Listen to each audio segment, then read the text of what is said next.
अस्सलाम वालेकुम, welcome to another video. सबसे पहले चैनल को सब्सक्राइब कर दें, बेल आइकॉन को प्रेस करना ना भूलिएगा।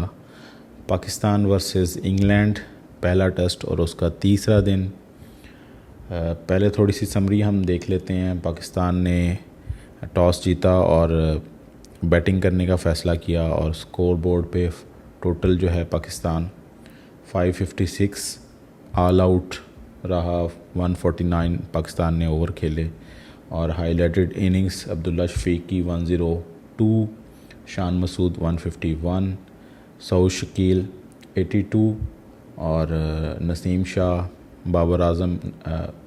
नसीम शाह ने 33 बनाए, बाबर आजम ने 30 बनाए और Salman Ali Agha one of best inning 104 उनका स्कोर रहा। इंग्लैंड बॉलर्स को हम देख लेते हैं। क्रिस वॉक्स ने 23 ओवर किए, 5 मेडन और 69 रन्स उन्होंने दिए। 3 की इकॉनमी थी, 1 विकेट मिला उन्हें। एटकिंसन 25 ओवर उन्होंने किए, 5 मेडन 99 रन्स, 2 विकेटें उन्होंने ली। तकरीबन 4 की इकॉनमी रही उनकी। बाइडन कर्स ने 22 ओवर किए हैं, 3 मेडन 74 उन्होंने रन्स दिए हैं, 2 विकेट्स उन्होंने ली। Shoaib Bashir 32 overs, 3 maiden, 124 runs उन्होंने दिए और सिर्फ उन्हें 1 विकेट मिला है। तकरीबन 4 की इकॉनमी थी उनकी।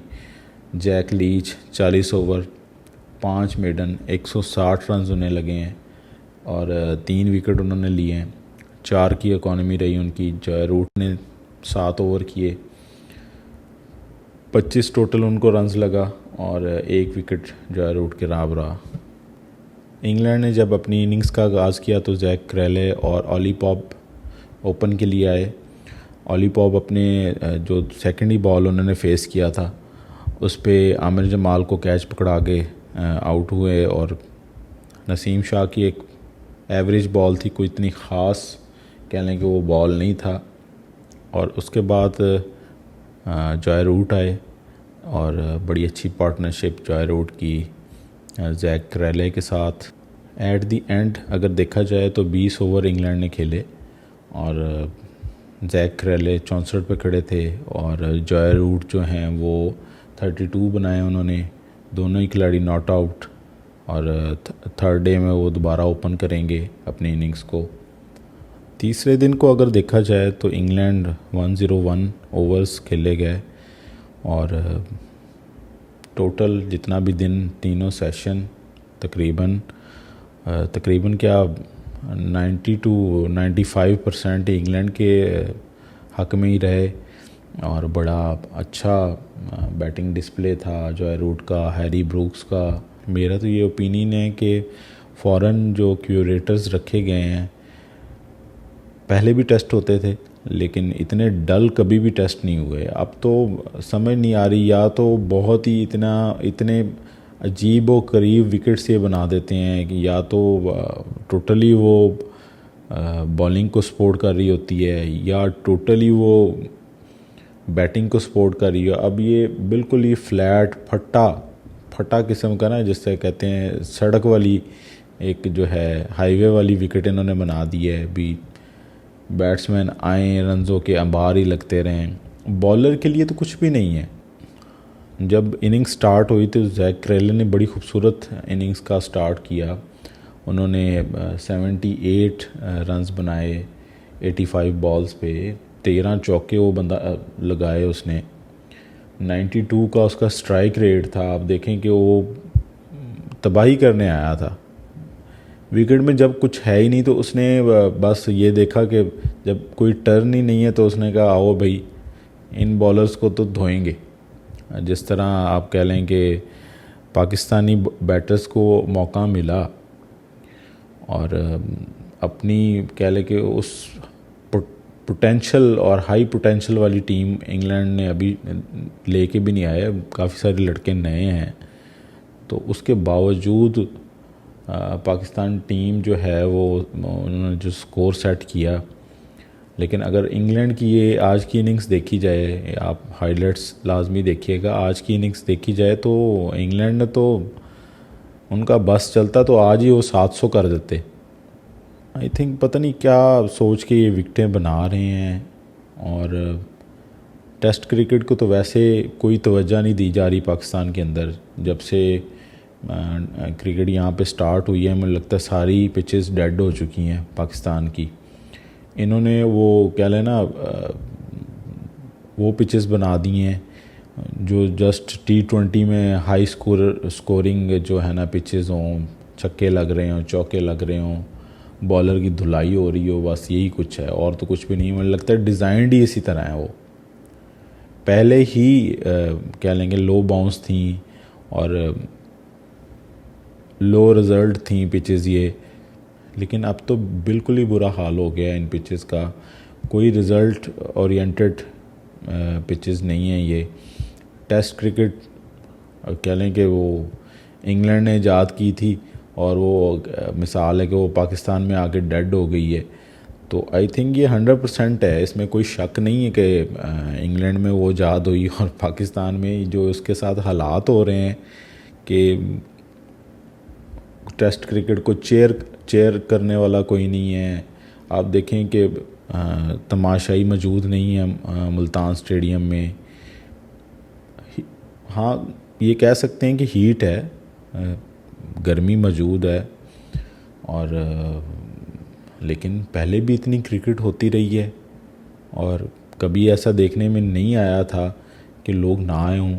लोगों का इंटरेस्ट जो है ना ये T20 और T10 ला के ना इन्होंने वो टेस्ट क्रिकेट को तो वैसे ही खैर बात कह दिया। स्पेशली जो ये पाकिस्तान में तो बहुत बुरा हाल है और ऊपर से रही सही कसर जो है ये डेड विकेट्स इन्होंने बना के कर दिए। हम बड़े पूरी उम्मीद थे कि पाकिस्तान ने इतना स्कोर लगाया है तो अर्ली कोई ब्रेक थ्रू मिलेंगे इन्हें सुबह, लेकिन कुछ भी नहीं है। लो बाउंस है, शहीन की बॉल जो है वो विकेट कीपर रिजवान तक कैरी नहीं हो रही, वन बाउंस करके उसके ग्लव्स में जा रही है। तो पता नहीं कौन सा माइंड सेट है। आप क्यूरेटर आप बाहर से मंगवा रहे हैं, उसके बावजूद आपके ये हालात हैं, तो अब क्यूरेटर पता नहीं कहाँ से आएंगे या पिचेस कहाँ से बन के आएंगी। अगर आप इसी तरह की क्रिकेट खेलते रहे और इसी तरह की पिचेस बनाते रहे तो आई थिंक जो रही सही कसर है वो भी निकल जानी है। और ये क्रिकेट का तो पाकिस्तान में ख़ासकर टेस्ट क्रिकेट का कोई फ्यूचर नहीं है। जॉय रूट ने जैक क्रेले का साथ दिया और उसके बाद उन्होंने बेन डकेट आए। जब बेन डकेट और जॉय रूट आए हैं तो उन्होंने तो मार मार के पाकिस्तान के बॉलर्स की इतनी वो कह लेना हालत टाइट कर दी है। 176 जॉय रूट जो हैं end of the day not out हैं। 277 बॉल्स जॉय रूट ने खेली है, मतलब एक वनडे पूरा मैच ही खेल लिया उन्होंने। 12 चौके उन्होंने लगाए, 64 की तकरीबन उनकी स्ट्राइक रेट है। What a innings Joe Root, और 200 के करीब है। शायद कल वो 250-300 ही मार दें। और बेन डकेट जो हैं वो आमिर जमाल ने उन्हें लेग बिफोर विकेट किया। 84 पे वो आउट हुए। 75 बॉल्स उन्होंने खेली। 112 का स्ट्राइक रेट था बेन डकेट का। उन्होंने भी T20 बना लिया था और 11 उन्होंने चौके लगाए हैं। मतलब कोई भी ऐसा ऑली पॉप अनफॉर्चुनेटली शॉट उनका भी अच्छा था। वो आमिर जमाल उस पोजीशन पे खड़े थे और उस फील्ड पोजीशन पे खड़े थे तो वो आउट हो गए। अदरवाइज़ तो उनकी पोजीशन भी नहीं। उनका एक प्लेयर मेरे ख्याल में इंजर्ड हुआ है तो उसकी वजह से उनका शफल हुआ है बैटिंग पोजीशन का। तो अब उसके बाद हैरी ब्रूक आए हैं, नॉट आउट हैं अभी भी। जॉय रूट के साथ उनकी पार्टनरशिप लगी हुई है। 141 वो बंदा बना के खड़ा हुआ है। 173 बॉल्स उन्होंने खेल ली हैं, 12 चौके और एक छक्का उन्होंने लगा दिया है। 81 का उस बंदे का स्ट्राइक रेट है। और मुझे लगता है कि वो पैदा तो ये ब्रूक जो है इंग्लैंड में हुआ है, लेकिन होम सॉइल उसकी पाकिस्तान है। मतलब इन प्लेयरों ने जब भी आना है, हैरी ब्रूक हो गया, जैक क्रेले हो गया, जॉय रूट हो गया, बेन डकेट हो गया, ये मुख्तलिफ प्लेयर PSL में भी आते रहे हैं, तो ये अपनी बैटिंग के जोर इन्होंने मनवाए हैं यहाँ पे।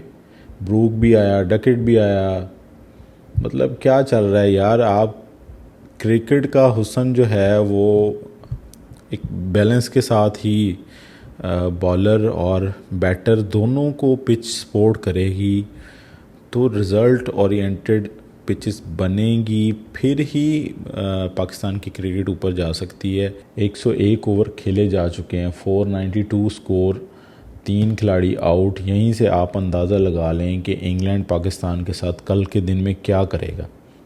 जॉय रूट आप देख रहे थे कि वो कभी लेफ़्ट होके इब्रार को खेल रहा है, कभी राइट होके खेल रहा है। वो तो अंपायर ने उन्होंने कहा भी आप ऐसे ना करें।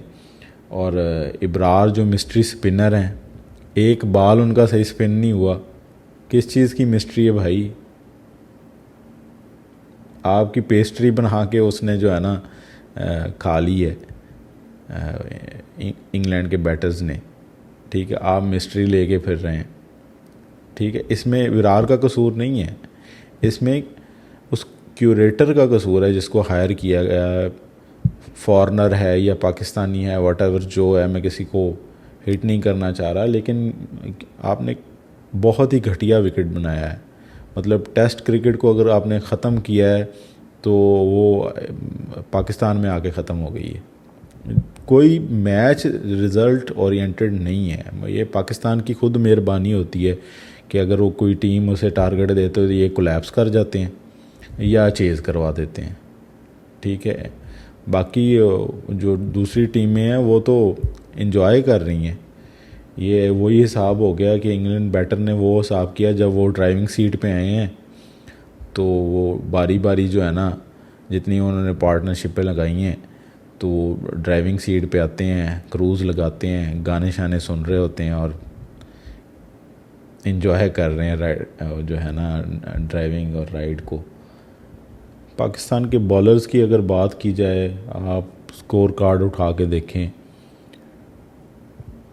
19 ओवर जनाब शहनशाह अफरीदी साहब कर चुके हैं, एक जस्ट मेडन है उसके अंदर, 88 रन्स, मतलब राउंड अबाउट 5 की उनकी इकॉनमी है और एक विकेट शहनशाह अफरीदी को मिला है।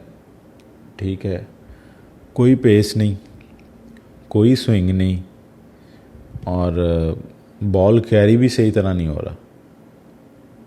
ठीक है, नसीम शाह को आप देखें, 21 ओवर, कोई मेडन नहीं है, 87 रन्स नसीम शाह को लगे हैं, 4 की उनकी इकॉनमी है, जस्ट एक विकेट।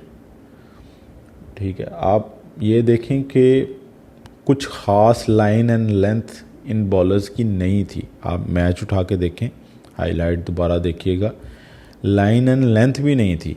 टेस्ट क्रिकेट है ना, आपको कुछ मतलब है कि विकेट्स नहीं मिल रहे या पिच सपोर्ट नहीं कर रही, कोई स्विंग नहीं मिल रही, कोई स्पिन नहीं मिल रही, तो आप लाइन और लेंथ को जो है ना वो तो कैरी करते हैं ना कि ज़्यादा से ज़्यादा डॉट बॉल्स हों। अगर कोई चांस बनाए तो वो खींचे, लाइन से हट के जो है ना वो करे। लेकिन यहाँ तो कोई कॉन्सेप्ट ही नहीं है। बॉल ये कहाँ करते हैं, फील्ड ये कहाँ लेते हैं, बिलो दी एवरेज। मैं ये कहूँगा शान ने बैटिंग बहुत अच्छी की, मुझे देख के बहुत इन्जॉय किया सब ने। लेकिन यार इस माइंड सेट के साथ ना आई डोंट थिंक सो कि आप कंटिन्यू कर सकेंगे एज पाकिस्तान कैप्टन। बहुत पुअर कैप्टनसी थी आपकी। इब्रार के आपने 35 ओवर करवाए, कोई मेडन नहीं है। ठीक है, 174 रन्स लगे हैं इब्रार को। कैन यू इमेजिन, 5 की इकॉनमी है इब्रार की और कोई आउट नहीं कर सके इब्रार। मिस्ट्री स्पिनर जो है ना, वो आपने उस बंदे को इस पिच पे खिला के ना एक्सपोज ही कर दिया। सारी कुट्टू से ही पड़ी है, सारी धुलाई उस बेचारे की हुई है। ठीक है, डेड विकेट थी और ये पता नहीं जब टॉस होता है या इसकी तैयारी होती है या उससे पहले स्क्वाड अनाउंस होते हैं, तो ये मैनेजमेंट, कोच, आपका कप्तान क्या देखता है, क्या देखते हैं आप लोग पिच के अंदर? थोड़ा प्रेस कॉन्फ्रेंस में कभी ये भी बताएं ना, आप पिच के अंदर क्या देखते हैं? यही देखते हैं कि हम बहुत अच्छे, मेरे ख्याल में एक जो है ना किसी कुछ अरसे के लिए ना बैट्समैन को हटा के एक बॉलर को जो है ना वो आप कप्तान बनाएं, जैसे वसीम थे, वकार थे, ठीक है, इनका मेरे ख्याल में माइंड सेट ही और था। ये हमारे शान मसूद साहब का अजीब ही माइंड सेट है, कितने मैचेस आप खेल चुके हैं, तो आपका यही माइंड सेट है कि टोटली डेड विकेट बना दें, चौके छक्के लगें, उसमें भी आप फेल हो जाते हैं। आमिर जमाल ने 17 ओवर करवाए, 0 मिडन, 78, तकरीबन 5 की इकॉनमी, जस्ट 1 विकेट। सलमान आगा 6 ओवर करवाए, 40 रन सलमान साहब खा गए हैं। बेसिकली इनका एक थका हुआ माइंड सेट है।